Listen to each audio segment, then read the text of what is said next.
고린도후서 10장 7절 보시겠습니다. 하나님의 말씀 고린도후서 10장 7절 너희는 외모만 보는도다. 만일 사람이 자기가 그리스도에게 속한 줄을 믿을진대 자기가 그리스도에게 속한 것 같이 우리도 그러한 줄을 자기 속으로 다시 생각할 것이다. 주께서 주신 권세는 너희를 무너뜨리려고 하신 것이 아니요 세우려고 하신 것이니 내가 이에 대하여 지나치게 자랑하여도 부끄럽지 아니하리라. 이는 내가 편지들로 너희를 놀라게 하려는 것 같이 생각하지 않게 함이라.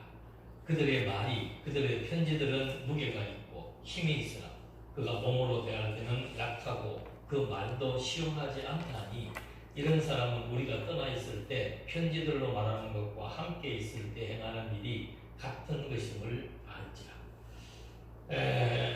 고린도 후서의 내용은 배경을 이해하지 못하면 도대체 이런 말들을 왜 하는지가 의문이 생길 수 있습니다. 그래서 전서에서 먼저 편지를 써보내 교회가 분쟁과 분파와 또 사도 바울이 개척했던 그 교회에 거짓 선지자들이 이렇게 들어와서 교인들의 생각을 혼돈시키고 말씀을 혼잡하게 가르치고 그래서 교회를 와해시키고 그리고 교인들을 다시 이제 자기들이 그 사람들을 데리고 교회를 또 세워나가려고 하는 요즘 한국 교회의 분파 모습하고 똑같습니다. 그런 상황에서 바울이 정말 교회의 성도들의 생활과 태도 그리고 질서 그리고 복음에 대한 가치 이런 것들을 이제 설명해주면서 정말 교회라고 하는 것은 자기 유익을 구하는 것이 아니고 상대의 유익을 구하는 것이다. 나만이 물론 기본적으로 우리가 교회 생활하는 것은 자기 영혼을 위하고 자기의 자신을 위해서 하는 것은 뭐 기본이죠. 그러나 이제 진정한 성숙된 교회라고 하는 것은 나만을 위해서 내 영혼만을 위해서 하는 것이 아니고 나보다 약한 자들을 위한 그런 유익을 구하는 그것이 건덕이라고 했습니다. 그래서 그 건덕을 위해서 바울이 먼저 화해에 대한 이론을 제기했습니다. 우리는 다 그리스도 하나님 그리스도 교회는 한 몸이기 때문에 하나님과 화목하고 또 그리스도와 화목하고 성도와 성도 간의 뜻이 하나가 되어가는 이런 신령한 화목의 의미를 설명했다고 했죠. 그래서 이 화해라고 하는 것은 싸운 사람들이 서로 또 화해한다 그런 개념은 일반적인 개념입니다만은 성경의 화해라고 하는 것은 하나님과 인간이 하나가 되는 겁니다. 그러니까 우리가 타락이라고 하는 것은 뭔가 하면은 하나님의 생각과 인간의 생각이 동에서 서가 먼 것처럼 멀어진 겁니다. 아담이 선악과를 따먹었다라고 하는 것은 뭔가 하나님이 좋아하시는 선의 기준과 아담이 좋아하는 선의 기준이 다르게 두 개가 존립한다는 것과 마찬가지예요. 그러니까 세상 만사라고 하는 것은 하나님의 뜻대로 하나님의 능력으로 다스려 나가는데 인간이 타락한 결과로 말미암아 인간이 자기가 좋아하는 기준이 서 있고 자기 주관에 의해서 모든 것들을 판단하려고 하는 그런 이제 행태가 발생하게 된다는 거죠. 그래서 타락으로 말미암아 하나님과 인간이 이제 아주 극과 극을 달리는 그래서 우리가 이걸 학문적인 용어로 하나님 중심을 신본주의라고 얘기하고 인간 중심을 인본주의라고 얘기합니다. 이 세계의 모든 학교 교육은 전부 인본주의예요. 인본주의. 그러니까 어릴 때부터 인본주의 교육을 받고 성장한 사람들이 신을 찾는다는 것도 우스운 일이지만 기적적인 일이지만 신을 만나더라도 전부 자기가 만든 신, 자기 가치에 따르는 신, 자기가 좋아하는 신. 그래서 교회 강단은 하나님을 선포하기보다는 사람들의 취향과 사람들이 좋아하는 쪽으로 증거하게 된다는 거죠. 사람들이 불편해하고 교회 나와서 불편해하는 것은 뭔가 하면은 모든 사람들은 자기의 그 본성에 따라서 욕망을 충족시키려고 산단 말이에요. 근데 성경은 뭔가 하면 욕심이 잉태하면 죄를 낳고 죄가 장성하면 사망에 이르게 되니까 우리 기독교 진리는 뭔가 내 욕심을 세우는 것이 아니고 하나님의 뜻을 추구해 나가는 겁니다. 그러니까 인본주의 사상과 정반대되는 개념을 교회는 지도하고 있고 그게 건전한 교회예요. 교회가 나가서 일반 다른 우상과 똑같이 신앙생활 잘하면은 뭐 들어가도 복을 받고 나가도 복을 받고 만약에 그렇게 가르치는 교회들이 있다면은 그건 완전히 인본주의, 인간의 욕망과 본능이 추구하는 것을 충족시켜 주려고 하는 교회는 그런 잘못된 교회고, 지금 신본주의 교회라고 하는 것은 뭔가 인간의 잘못된 생각, 인간의 본성 그대로 안 된다는 것을 주지시켜주고 하나님의 뜻이 무엇인 줄 알게 해서 하나님의 뜻과 인간의 뜻 사이에 이게 담이 가로막혀 있다 그러잖아요. 그 담을 이제 그리스도를 중심으로 해서 이 담이 헐어져서 인간이 가지고 있는 자기 욕심을 점점 죽여나가게 되고 인간이 가지고 있는 자기 주관, 자기 좋아하는 기준이 점점 가치가 바뀌면서 하나님의 가치로, 하나님이 좋아하는 가치로 탈바꿈하게 되는 것이 화해다 이 말입니다. 그래서 사도 바울이 고린도 후서에서는 1장에서 7장까지 먼저 하나님과 화해하는 것이 덕을 세워나가는 아름다운 교회다. 하나님과 화해가 안 되니까 인간의 자기 주관, 자기 판단, 자기 생각이 앞서니까 내가 좋아하는 사람끼리 모이게 되고 내가 좋아하는 일을 자꾸 집착하게 되고 그러다 보니까 교회에 분파가 생기고 분열이 생기고 분쟁이 생기는 거라고 이제 앞에서 얘기를 했죠. 그래서 이 화해를 얘기해주고 그 다음에 이제 화해가 되어야 서로 힘을 합하게 되는 거예요. 여러분 우리는 하나가 돼야 됩니다. 절대 하나 안 됩니다. 하나님을 중심으로 우리들의 생각들이 하나님을 중심으로 이렇게 점검되고 일치되지 않으면은 그 다음에 아무리 힘을 모으려고 해도 그 힘은 모래탑을 쌓는 것과 똑같은 거예요. 그러니까 인간들끼리 힘을 모은다는 것은 전부 자기 생각이 있고 자기 판단이 있고 자기에게 이득이 될 때 그게 힘을 쓰는 겁니다. 좋든 나쁘든 간에. 그런 협력이라고 하는 것은 이것은 모래 위에 집은 집과 똑같은 거라고 얘기합니다. 그래서 먼저 하나님과 화해라고 하는 하나님의 뜻을 중심으로 내가 무슨 뜻을 기준으로 해서 판단해야 되고 무슨 뜻을 기준으로 해서 해석을 해야 되고 왜 하나님의 뜻을 추구해야 되는지를 깨달아지는 그 결과로 나타나는 현상이 뭔가 하면 협력이라고 합니다. 그러니까 협력도 나와 너가 협력하는 게 아니에요. 나도 하나님의 뜻에 너도 하나님의 뜻에 우리 모두가 하나님의 뜻에 우리의 생각과 마음과 행동이 맞추어질 때 그걸 우리는 협력이라고 얘기해요. 내가 하는 일을 좀 도와줘. 왜 집사님은 내 하는 일을 좀 안 도와? 이건 협력이 아니에요. 도와달라고 말할 필요도 없고 안 도와준다고 화낼 필요도 없는 거예요. 하나님의 일에 내가 지금 그 일에 쓰임을 받는 거예요. 나 혼자 쓰임 받으면 나 혼자 하면 되고 둘이 쓰임 받으면 둘이 같이 하면 되고 셋이서 받으면 셋이 같이 하면 되고 저 사람이 안 한다고 해서 화낼 것도 없고 동참하지 않는다고 해서 기분 나빠할 것도 없는 거예요. 그래서 나중에는 영어도 그런 얘기가 나오겠습니다만은 우리 하나님의 일을 하는 것의 기준이 뭔가 하면은 하나님이 내게 맡겨주신 일을 한다는 거예요. 내게 맡겨주신 그 범주를 벗어나서 일하지 않는다. 내게 하나님께서 맡겨주신 일, 그 일을 중심으로 각각 자기의 일들을 해나간다는 거예요. 그래서 여기에서 이제 협력을 촉구하는 겁니다. 협력을 촉구하는데 협력에 대한 촉구라고 하는 것은 이게 이제 협력에 대한 실제로 나타나는 겁니다. 그 실제가 뭔가 연보생활이라고 말하는 거죠. 제가 이제 뭐 중국에 또 가고 어디 외국을 나가서 선교할 때 거기 가서 선교로 거기 가서 사례를 받아본 적이 없습니다. 그 이유는 뭔가 뒤에서 후원하는 단체가 있기 때문이죠.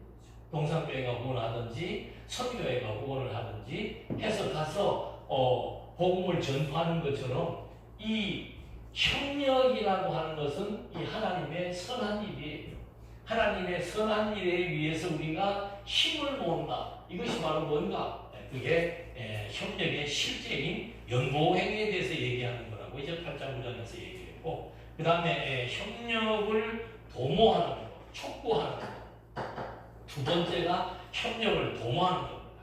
협력을 도모하는 것은 협력에 대한 당위성을 설명해야만 그 일을 우리가 해야 되겠다 라고 할 수 있는 그 생각을 하게 되는 거죠. 그래서 바울이 이제 이 협력에 대한 당위성을 바울이 밝혀주는 내용이 10장의 내용입니다. 첫째는 뭔가? 바울이 지금 싸우고 있다는 거죠. 그 고린도 교회에 침투한 거짓 사건, 고린도 교회를 분란스럽게 만들고 있는 잘못된 세력들, 인본주의적인 생각에 의해서 교회를 분파시키고 범죄를 저지르고 있는 세력들, 그들과 지금 바울이 첫째는 싸우고 있다. 우리가 왜 협력을 지금 도모해야 되는가? 라는 말을 지금 바울이 하려고, 바울 자신은 첫 번째는 나는 그런 그 거짓 세력들과 투쟁하고 있다. 그래서 그 투쟁에 대한 정당성을 말하고 있습니다. 나는 지금 싸우고 있다. 그 싸움은 거짓 세력과 싸우는 싸움이기 때문에 정당하고 싸워야 되고, 또 나는 싸울 때 육체로 싸우지 않는다.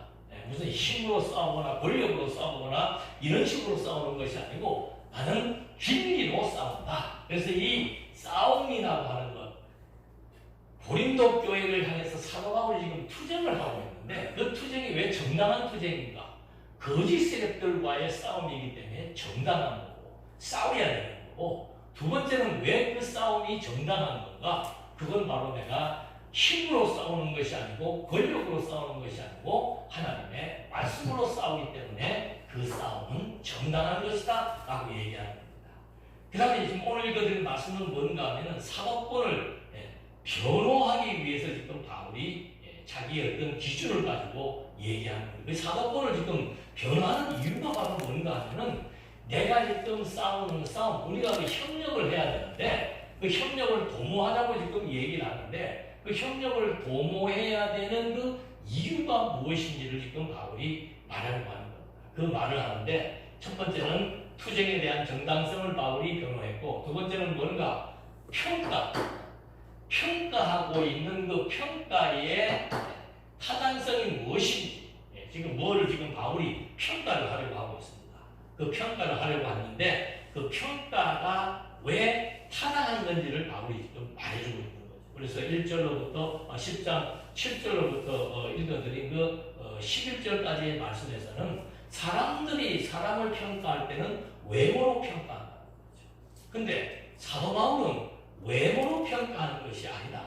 지금 바울을 사람들이 평가하면서 빈정거리고 또 좋지 않은 소문을 퍼뜨리고, 그래서 고린도 교회 사람들을 막 혼란에 빠지게 만드는데, 그 혼란에 빠지는 이유는 바로 뭔가 하면은 자기를 바울을 평가하는 사람도 바울을 외모로 평가하지만 또 그 사람들의 말을 듣고 수용하다 보니까는 실제로 바울에 대해서 적대감이나 의구심을 갖게 된다는 말을 해주고 있는 겁니다.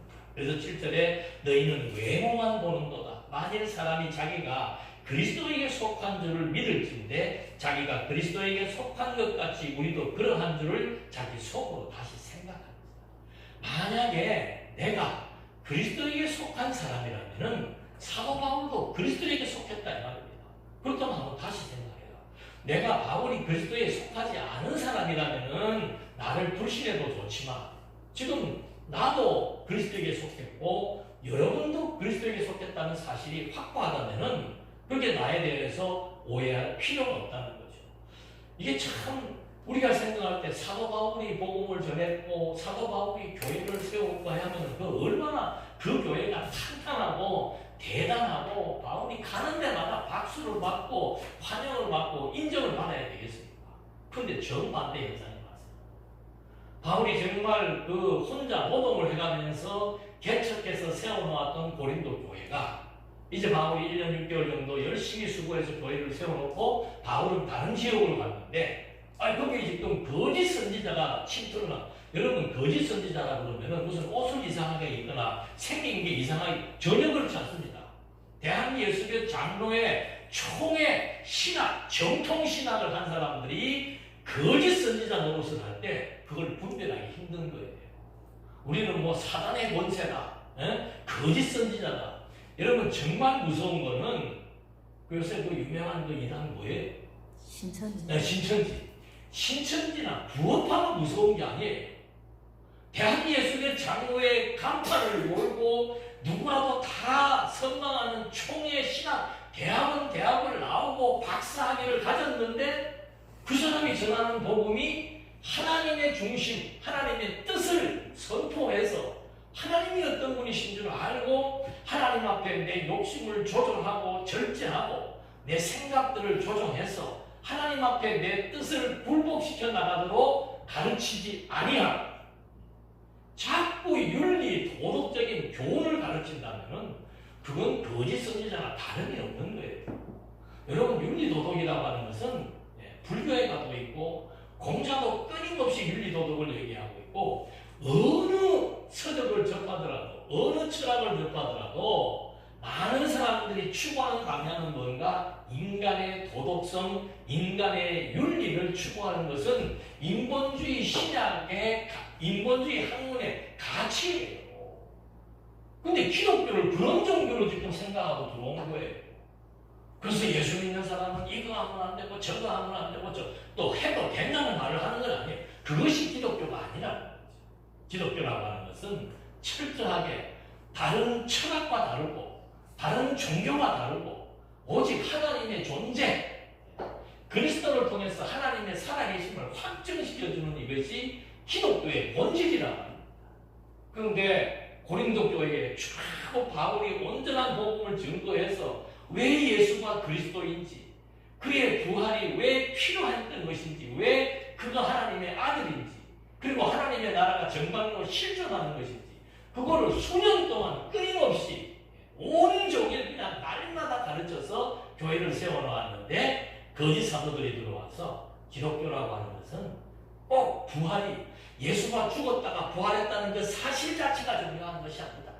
하나님의 나라가 뭐 어디가 있는가? 하나님의 나라는 그냥 우리가 마음속에 근심걱정 염려를 털어버리고 내 마음의 평화가 이루어지는 것만이 하나님의 나라로 가르치기 시작합니다. 여러분들이 필요한 것이 뭔가? 신이라고 하는 것이 인간을 위해 존재하는 것인데 인간이 이렇게 힘들고 어려운데 하나님이 가만히 계시겠는가? 달라고 구해라. 그러면 반드시 주신다. 주시기도 하고 안 주시기도 한다. 신이 인간을 위해 존재합니까? 인간이 신을 위해 존재합니다. 진짜로 인간이 신을 위해 존재한다고 생각이 듭니까? 그러면 신이 하라는 대로 해야지. 우리가 그렇게 못하더라도 생각이라도 기본적인 방향이라도 바로 알아야 돼. 근데 대부분의 많은 기독교인들은 이 신은 인간을 위해서 존재하는 줄 아는 거예요. 그래서 인간이 이렇게 하면은 뭐 같이 마음 아파서 뭘 해주고 무슨 뭐 육신적인 부모가 자식을 대하는 그런 관계로만 생각을 한다는 거죠. 그래서 지금 바울이 이렇게 자기의 어떤 그 내 판단이 얼마나 정확하고 바른 것인지를 말하기 위해서 지금 현재 침투한 고린도 교회의 거짓 선지자들이 지금 자꾸 그 고린도 교회 사람들을 세뇌시켜 나가는 그런 부분에 대해서 잘못된 것이라고 말하는 겁니다. 8절 주께서 주신 권세는 너희를 무너뜨리려고 하신 것이 아니요 세우려고 하신 것이니 내가 이에 대하여 지나치게 자랑하여도 부끄럽지 않아. 지금 거짓 선지자는요 교회를 자꾸 분열시키려고 해요. 그러니까 거짓 선지자가 들어와서 바울을 추종하는 사람은 절로 돌리고 나를 추종하도록 자꾸 만들어가지고는 교회를 분열시켜 나가고 분리시켜 나가고, 그래서 오늘날 교회도 목사파가 생기고 장로파가 생기고, 뭐 목사가 헤게모니를 잡고 있든지 장로가 붙들고 있든지 이런 식으로 교회에 자꾸 인간이 가지고 있는 힘을 중심으로 세력화하는 그런 조짐들이 지금 고린도 교회도 그대로 파생되어 있다 이 말입니다. 그래서 하나님이 주신 권세라고 하는 것은 너희를 무너뜨리려고 하는 것이 교회를 분열시키고 교회를 파괴시키고 하려고 하기 위해서 준 것이 아니고 세우기 위해서 주신 것이다. 이에 대해 지나치게 자랑하여도 부끄럽지 아니하다. 이는 내가 편지들로 너희를 놀라게 되는 것 같이 생각하지 않게 하려 함이라. 그들의 말이 그의 편지들은 무게가 있고 힘이 있으나 그가 몸으로 대할 때는 약하고 그 말도 시원하지 않다니 이런 사람들은 우리가 떠나 있을 때 편지들로 말하는 것과 함께 있을 때에 행하는 일이 같은 것임을 알아라. 이게 무슨 말인가? 바울이 외모가 아까 오늘 유튜브로만 보시다가 저를 오늘 보시면 나는 그런 말 좀처럼 들어보지 못합니다. 거기보다 저런 거보다 이런 소리 나는 20대부터 아재 소리 듣고 살아와가지고 그런 소리 못 들었는데 지금 바울은 굉장히 외형적으로 병약합니다. 머리도 막 숱도 많이 없고 그 한 번씩 그림 같은 거 보십시오. 코도 빼쪽하게 해가지고 막 눈은 이래 돼갖고 이래 구부러져 있잖아요. 굉장히 병약하고 말도 달변가가 아니에요. 그러니까 그런 사람이 바울이 사람을 대할 때 당당하게 막 이렇게 좀 당차게 해야 되는데 이게 구부러져가지고 늘 이렇게 눈치 보는 것처럼 하고 말도 어눌하다. 그 당시에 말이라고 하는 것은 뭔가 하면은 헬라 철학자들, 그 시대의 사상은 헬라 철학이 지배했습니다. 그럼 헬라 철학자들 중에서는 그 수사학이라고 그래가지고 논리, 웅변 막 이런 것들을 공부하는 학과가 있는 거예요. 그런 데 나온 사람들은 말도 정말 체계적이고 논리적이고 달변가고 막 단어를 하나 써도 막 너무너무 아름답고 고귀한 그런 단어를 써서 그런 말을 들으면 막 나까지 품격이 올라가는 막 그런 정도의 고상한 언어들을 쓰는 사람들. 그런 사람들과 사도 바울을 비교해 보니까 바울은 너무 처진다는 거예요. 그걸 지금 고린도 교회에 침투한 거짓 사도들이 그걸 가지고 자꾸 사람들을 부추기는 거예요. 야, 바울이 진짜 사도라면 하나님이 바울이 진짜 사도라면 저렇게 쓰겠느냐? 저런 사람을 쓰겠느냐? 바울이 하는 말이 그런 말을 바울이 이미 전해 듣고서는 그래 나는 말도 할 줄 모르고 외형도 약하고 그러나 내가 글은 내가 힘있게 쓴다. 근데 글을 힘있게 쓰는 것처럼 그들이 내가 그들을 대할 때 실제로 대할 때 약하고 말도 시원스럽지 않다는 것을 내가 다시 보여줄 것이다 라고 말하는 겁니다. 그러면서 12절 우리는 자기를 칭찬하는 어떤 자와 더불어 감히 짝하며 비교할 수 없노라. 그러나 그들이 자기로서 자기를 헤아리고 자기로서 자기를 비교하니 지혜가 없도다. 이 말은 공동동력이 아주 쉽게 표현이 되어 있습니다. 우리는 스스로 자기를 내세우는 사람들을 축에 끼어들거나 바울이 하는 말입니다. 지금 자기를 내세우는 사람들이 거짓 사도들, 교회의 분쟁을 일으키는 세력들입니다. 그 사람들을 향해서 하는 말이 그러나 우리는 사도 바울과 바울을 추종하는 세력들입니다. 자기를 내세우는 사람들 축에 끼어들거나 그들과 견주어볼 생각은 없습니다. 그들은 자기가 만든 척도로 자기를 재고 측량하고 그 말입니다. 자기가 세운 표준에다가 자기를 견주어 보고 있으니 그것이 얼마나 어리석은 일입니까? 그러니까 사람들이 이런 그 습성이 본능적으로 있죠. 다 자기 기준에 맞추어 가지고 재단하고 상대방을 재단하고 부모들이 자식에게 쉽게 범하는 누가 바로 뭔가 하면은 어떤 그 우리 목회자 아들이 그래요. 그 목회자 되시는 분은 뭐 서울대학 나오고 아주 뭐 공부라 그러면 뭐 시험만 치면 1등 하는 분인데 그 아들이 하는 말에 자기가 너무 힘이 들대. 왜요? 아버지가 너무 공부를 잘하는 사람이고 나는 공부를 못하는 친구니까 항상 그 아버지 앞에는 위축되고 주눅되고 그런 면에 대해서 우리 아들은 행복해. 내가 그렇게 막 뛰어난 존재가 아니니까. 이게 무슨 얘기를 하려고 하는가? 사람들은 다 자기 기준을 놓고 너 왜 그러냐? 너 왜 그걸 못하냐? 너 바보야? 하는 그런 세력들처럼 지금 고린도 교회에 속해 있는 일부 거짓 세력들이 자기 기준에 놓고 자기 기준이라는 건 뭡니까? 하나님의 사도는 이래야 된다는 자기 기준. 하나님의 교회는 이렇게 부흥해야 된다라고 하는 그런 자기 기준. 그리고 하나님의 은사는 이것이 더 좋다라고 하는 자기 기준. 이것이 지금 고린도 교회를 완전히 뒤흔들어 버린다는 거죠. 그래서 사도 바울이 그 사람들 참 어리석은 사람들이다. 자기를 기준으로 해서 평가해서 자신을 과대평가하고 또 자신에게 관대하고 또 자기를 격상시켜 나가는 사람들, 이런 사람들이 자기를 기준으로 해서 판단하고 해석하고 규정짓는 사람들이라고 말하는 거죠. 그런 사람들은 자기가 자기를 기준으로 해서 판단하고 해석하기 때문에 지혜가 없는 사람이라고 얘기하는 거죠.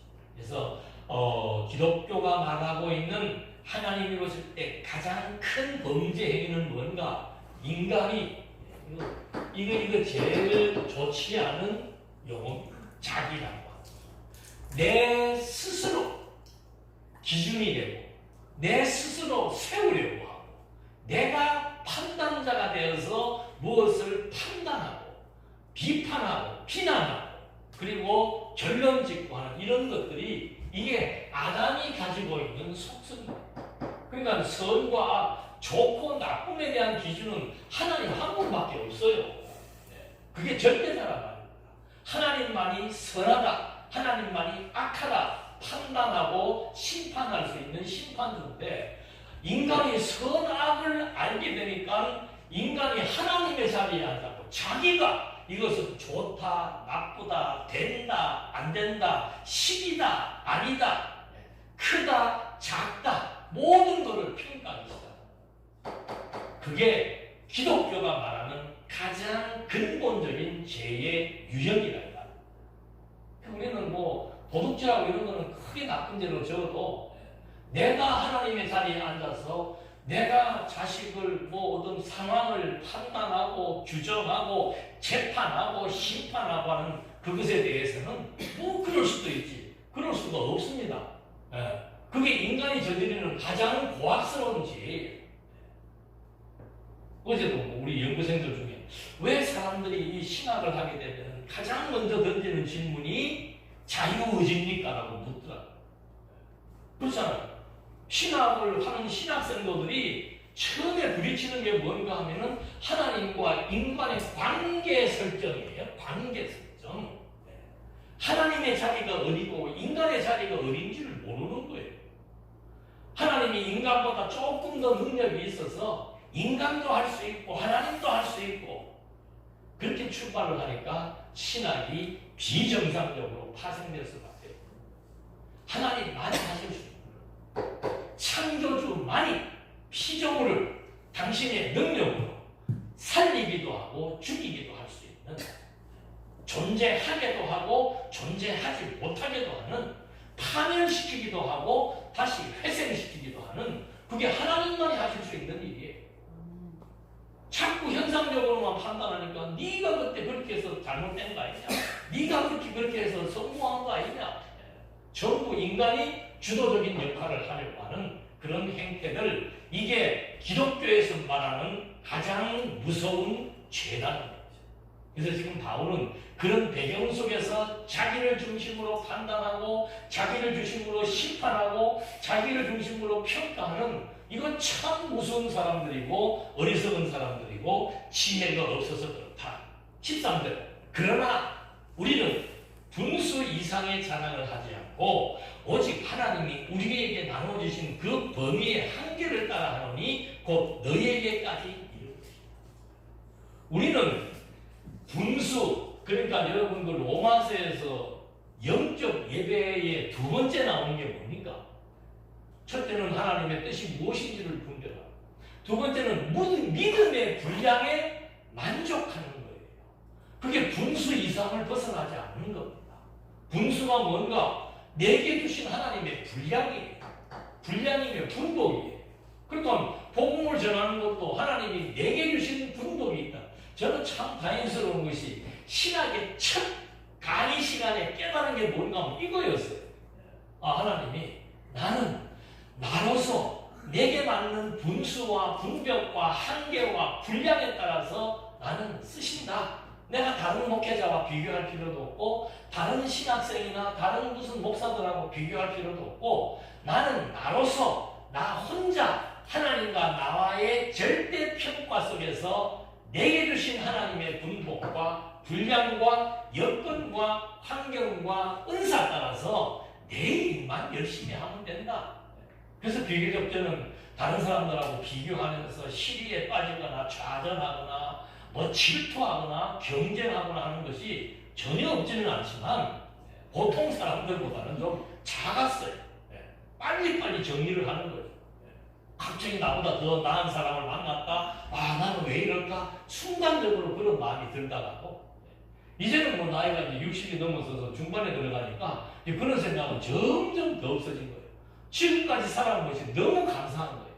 하나님이 내게 주신 이 분복이 너무 감사하고 아름답고 너무 나로 하여금 최적화되어 있는 하나님의 일과 삶을 살아갈 수 있도록 주신 환경이라는 것이 너무 믿어져요. 요즘은 그것과 뭐 거기다가 무슨 MBTI인지 심리 검사까지 해보니까 너무너무 하나님께서 나는 나로서 쓰신다라고 하는 그 분량의 한계가 너무 적절하더라고요. 아, 목사는 목사니까 그렇겠지. 아닌데요. 여러분들 다 똑같습니다. 그러니까 바울이 감옥에 있으면서 자족의 비결을 배운 거 아닙니까? 막 풍요로운 삶 속에서 일이 잘 풀릴 때 나는 만족합니다 소리를 한 게 아니고 감옥에 가 있으면서 때로는 매맞고 고문당하고 헐벗고 굶주리는 그렇고 내일 어떻게 될지 모르는 내일 사회 판결이 나올지도 모르는 그런 절박한 위기 상황 속에서 바울이 터득한 것은 뭔가? 나는 지금 감옥에 있지만 빌립보 성도들이여 기뻐하라 기뻐하라 기뻐하라. 왜? 감옥에 있든지 감옥 밖에 있든지 자족의 비결을 터득한 사도 바울에게는 환경보다 더 확고한 것은 뭔가? 하나님이 내게 주신 분량이라는 거죠. 그 분복 따라 나를 써주신다는 거죠. 이것이 바울을 바울되도록 만들어 나가는 신앙의 동력이기 때문에 사도 바울이 지금 그런 얘기를 하는 겁니다. 나는 그 범위의 한계를 따라하노니 곧 너희에게까지 이르는 것이다. 우리가 너희에게 미치지 못할 자로서 스스로 지나쳐 나아가는 것이 아니요 그리스도의 복음으로 너희에게까지 이르는 것이다. 우리는 남의 수고를 가지고 분수의 이상의 자랑을 하는 것이 아니라 오직 너희의 믿음이 자랄수록 우리의 규범을 따라 너희 가운데서 더욱 풍성하여지기를 바랍니다. 이 말을 하는 이유는 뭔가 하면 사도 바울이 고린도 교회에 가서 복음을 전하게 된 이것이 하나님의 뜻이며 하나님께서 바울에게 주어진 한계 범위라는 말입니다. 나는 그것을 했을 뿐이다. 그리고 내가 고린도 교회 가서 복음을 전하면서 얼마나 고문을 당하고 어려움도 겪고 쫓겨나고 하는 일들을 다 경험하지 않았는가.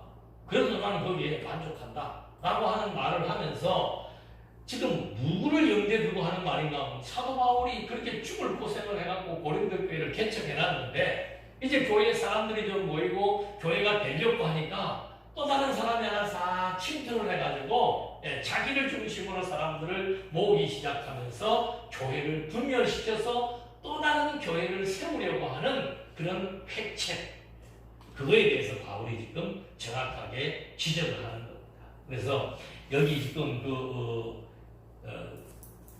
15절에 한 번 더 읽으면 우리는 남의 수고를 가지고 분수의 이상의 자랑을 하는 것이 아니라 그 남의 수고라고 하는 것이 다른 사람들이 세워놓은 교회를 뺏으려고 한다든지 그런데 침투해서 교회를 분열시키고 나머지를 또 데리고 교회를 하려고 한다든지 하는 그 시대의 거짓 선지자, 거짓 사도, 거짓 목회자들이 거기 있었다는 것을 얘기하는 겁니다.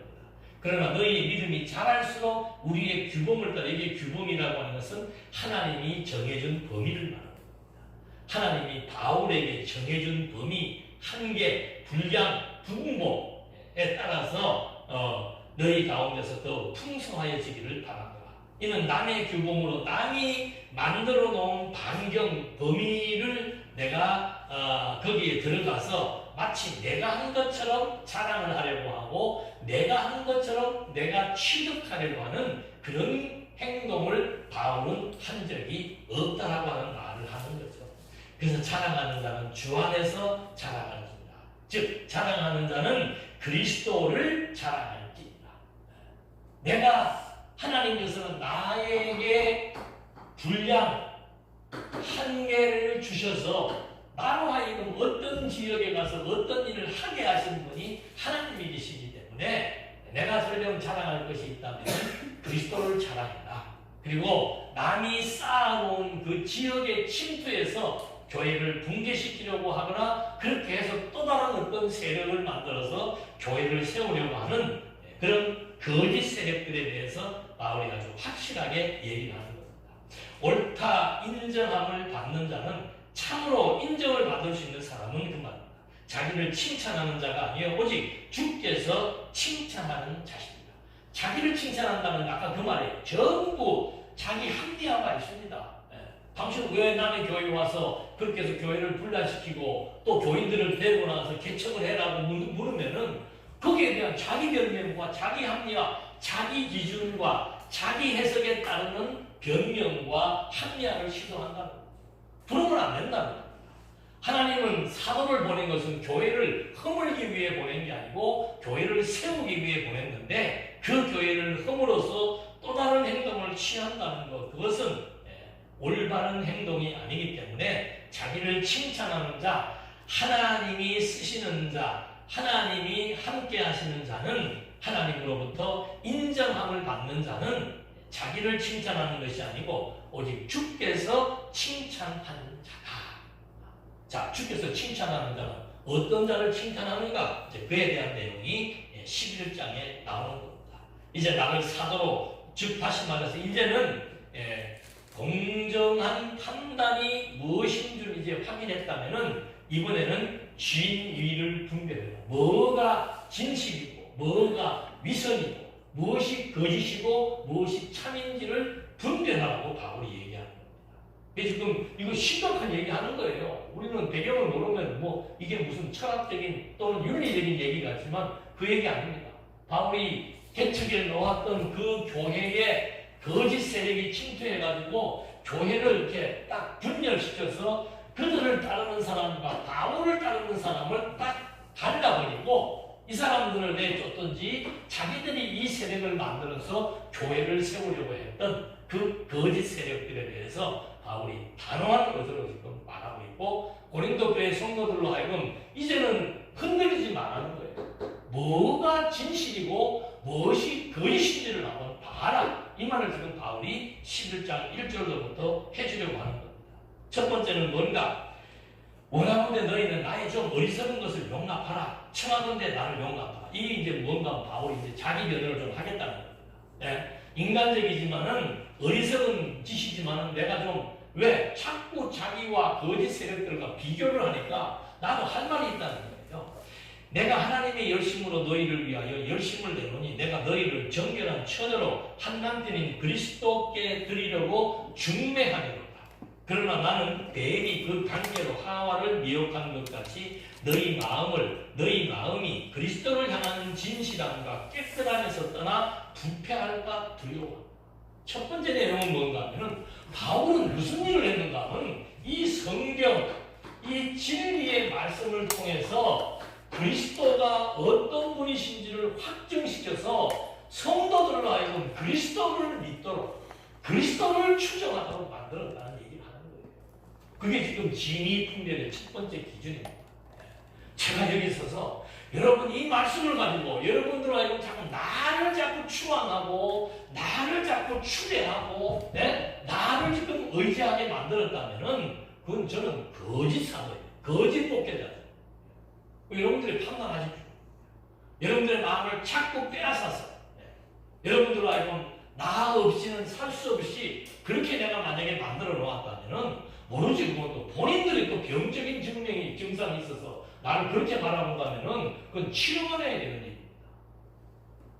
강단의 진리라고 하는 것은 그리스도의 살아계심에 대한 확증이에요.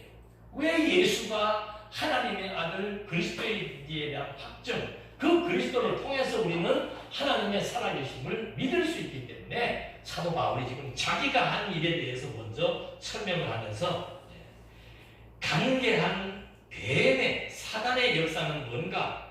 그리스도를 향하는 진실함과 깨끗함에서 떠나도록 만드는 거죠. 다른 것을 의지하도록 만드는 거죠. 본인들의 어떤 힘이나 교회에서 어떤 또 다른 힘의 세력을 의지하도록 만드는 거. 자, 4절. 만일 누가 가서 우리가 전파하지 아니한 다른 예수를 전파하거나 혹은 너희가 받지 아니한 다른 영을 받게 하거나 혹은 너희가 받지 아니한 다른 복음을 받게 할 때 너희가 잘 용납하는구나. 나는 지극히 크다는 사도들보다도 부족한 것이 조금 더 없는 줄 생각하노라. 내가 비록 말에는 부족하나 지식에는 그렇지 아니하니 이것을 우리가 모든 상황 가운데서 모든 일로 너희에게 나타낸다. 사도 바울이 언변은 조금 부족하지만은 무엇은 확실한가? 그리스도에 대한 지식만큼은 아주 확고했다 이 말. 그러니까 항상 예수가 왜 그리스도인지 어째서 하나님이 살아계신지 이런 거에 대한 논증과 증명을 바울은 성경을 통해서 했기 때문에 비록 자기가 어눌한 표현을 썼다 하더라도 아주 화려한 언어를 쓰지 못했다라고 하더라도 그거에 대해서는 오해하지 말라고 얘기를 하는 겁니다. 그리고 그 그리스도에 대한 지식으로 따진다면은 뭐 베드로나 다른 사도들보다 자기가 부족할 것이 하나도 없다라고 말을 하고 있는 겁니다. 그러면서 내가 7절의 말씀부터는 이제 고린도 교회 형제들에 대해 순수하고 결벽한 것을 변호하는 겁니다. 첫째는 자신이 가지고 있는 그리스도에 대한 지식, 확신을 말해주었고, 두 번째는 내가 너희를 높이려고 나를 낮추어 하나님의 복음을 값없이 너희에게 전함으로 죄를 지었다. 내가 잘난 척하려고, 내가 당신들 위해 군림하려고 복음을 전한 건가? 그렇지 않지 않느냐 그 말입니다. 내가 너희를 섬기기 위하여 다른 여러 교회에서 비용을 받은 것은 탈취한 것이다. 이 말은 뭐 다른 데서 뺏었다는 것이 아니고 다른 교회로부터 후원을 받아서 고린도 교회의 복음을 사례를 받지 않고 복음을 전했다. 이 말을 지금 바울이 하는 이유가 있어요. 그게 중요해서 하는 얘기가 아니고 사례를 받으면서도 할 수 있고 안 받으면서도 할 수 있어요. 근데 바울이 고린도 지역에 가서 사례를 안 받고 복음을 전할 수 있었던 것은 특별히 빌립보 교회가 완전히 바울의 생활 모두를 책임지면서 후원해주는 부대가 되어 있었다는 거예요. 그러니까 굳이 고린도 교회가 주지 않으려고 하는 그것을 내가 달라 할 필요도 없고 뺏을 이유도 없다는 겁니다. 그래서 나는 고린도 교회 가서 복음을 전할 때 한 번도 돈에 대해서 얘기해 본 적도 없고 달라 해본 적도 없고 아무런 그것이 없이 그냥 자비량으로 내가 복음을 전했는데 그걸 거짓 사도들이 지금 나쁜 놈이라고 얘기를 하는 거예요. 저게 분명히 다른 꿍꿍이가 있기 때문에 저렇게 했지 그렇지 않고서는 저렇게 할 수 없다고 지금 사람들을 유혹하는 말을 바울이 들은 거예요. 그래서 사도 바울이 그래서 그런 것이 아니고 마게도냐에 있는 교회들이 나의 모든 부분들을 책임지고 복음을 전할 수 있도록 후원해 주었기 때문에 고린도에 가서는 그렇게 연고 때문에 너희들과 나와의 관계가 이상해질 이유가 하나도 없었던 것이다. 얼마나 좋아요. 아까도 말씀드렸습니다만 중국 가가지고 한 5일 동안 하루에 8시간씩 40시간이에요. 그것도 막 지금 이거보다 한 2배 정도로 거기는 흥분이 안 될 수가 없어. 사람들의 눈빛이 그냥 막 하루에 8시간 공부를 해도 할머니부터 시작해서 자세가 하나 흐트러지는 사람이 없이 막 노트에 팍팍하게 필기 하고 그런 열정을 한국에서는 만나보기 힘들잖아요. 우리도 뭐 매주 보는 얼굴 계속 보니까는 조금 이렇게 그거 되기도 하고 그러는데 거기는 막 이 사람은 이번 아니면 못 본다 그런 생각으로 그 사람들이 강의를 듣고 하는데 온 힘을 다 쓰고 저는 완전히 탈진됐도록 하는 거죠. 그래도 한 푼도 그들에게 사례비를 요구하지 않고 그들은 미안해서 나에게 막 최선의 식사 대접을 하고 그렇게 내가 할 수 있는 이유는 뭔가 내가 밥 안 먹고 살 수 있는 존재이기 때문에 그런 것이 아니고 봉사교회의 후원 또 때로는 뭐 선교회의 후원 이런 분들이 후원을 힘입어서 나가서 복음에만 전념할 수 있도록 후원해주는 그 팀들이 있기 때문에 그렇게 열심히 복음 사역에만 전념한 것이지 그러니까 이 사람들 그렇지 않은 사람들은 고린도 교회에서 노를 받고 있는 사람들은 이제 조금 바울하고 비교가 되니까 바울이 다른 계산이 있다. 그래서 지난번에도 그 고린도 교회 연고 문제 얘기할 때 봐라. 바울이 결국에는 고린도 교회 연고 얘기하려고 지금 이렇게 한 거 아니냐고 말을 한 것이죠. 근데 참 안타깝게도 그런 얘기에 절반 이상이 넘어간다는 거예요. 한국교회도 그렇고. 자, 그렇게 이제 얘기를 하면서 바울이 무슨 얘기를 하는 거? 만일 우리가 전파하지 5절 나는 지극히 크다는 이거 했죠. 몇 절 했었지? 9절. 9절. 네.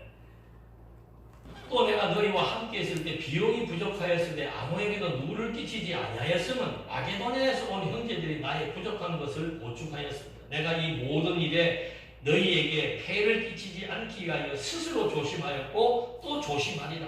그리스도의 진리가 내 속에 있으니 아가야 지방에서 나의 이 자랑이 막히지 아니하리라. 어떠한 까닭이냐? 내가 너희를 사랑하지 아니하느냐? 하나님이 아시느니라. 지금도 계속해서 고린도의 교회에 대한 열망을 가지고 있는 이것은 바로 바울이 고린도 교회를 사랑하기 때문이다. 나는 내가 해온 그대로 앞으로도 하리니 기회를 찾는 그 자들이 그 자랑하는 일로 우리와 같이 인정받으려는 그 기회를 끊으리라 합니다. 그런 사람들은 거짓 사도요 속이는 일꾼이요 자기를 그리스도의 사도로 가장하는 자들입니다. 이것은 이상한 일이 아닙니다. 사탄도 자기를 광명의 천사로 가장하나니 그러므로 사탄의 일꾼들도 자기를 의의 일꾼으로 가장하는 것이 또한 대단한 일이 아닙니다. 그들의 마지막은 그 행위대로입니다. 자, 여러분들이 보면은 지금도 그렇잖아요. 지금도 온 천하에 얼마 전에도 그 총회 아주 한국의 누군 신문에다 나왔으니까 김상환 목사 얘기해도 되지. 김상환 목사가 수백억이 나가는지 수천억이 나가는지는 모르겠어요. 그 교회를 자기 아들한테 물려준. 그건 교회는 이렇게 아들한테 물려주는 그런 단체가 내 것이야. 내가 누구한테 물려주거나 내가 누구 후임자를 세워가지고 이 사람 하라고 하는 그런 데가 아니에요. 나는 내일 끝나면 끝나는 거예요. 그 다음 문제는 여러분들이 알아서 하는 거예요. 근데 그 엄청난 재산의 규모를 가진 교회를 아들에게 물려준 그 사람. 대한민국에서 가장 큰 교단의 어른이란 말입니다. 그래서 여러 명이 모여서 재판국이 형성이 돼가지고 지난번에 1년 전에 했던 재판은 그 세력과 권세에 눌려가지고 그냥 어쩔 수 없이 해도 된다, 세습이 아니다라고 이렇게 손을 들어주었는데 한 1년 동안 신학생들 계속 데모하고 한국 사회에서도 비판을 하고 하기 시작하니까 재판관들의 양심을 하나님이 움직여서 전형일치 세습은 잘못된 것으로 판결을 내려버린 거예요. 그러면 그 법에 따라야 될 거 아니에요. 그 법이 잘못됐다고 해요. 우리는 그 법이 잘못됐기 때문에 그 법을 따를 수가 없습니다. 우리 아들이 세습한 것은 세습이 아니고 그런가? 어떻게 그런 일이 일어납니까? 여기 지금 그만. 어떻게 진리를 그렇게 잘 전달하는 사람이 그렇게 될 수 있습니까? 한국교회를 대표하는 그런 사람들이 그렇게 될 수 있습니까? 바울이 하는 말은 이상한 일이 아니다는 말이에요. 놀랄 필요 없다.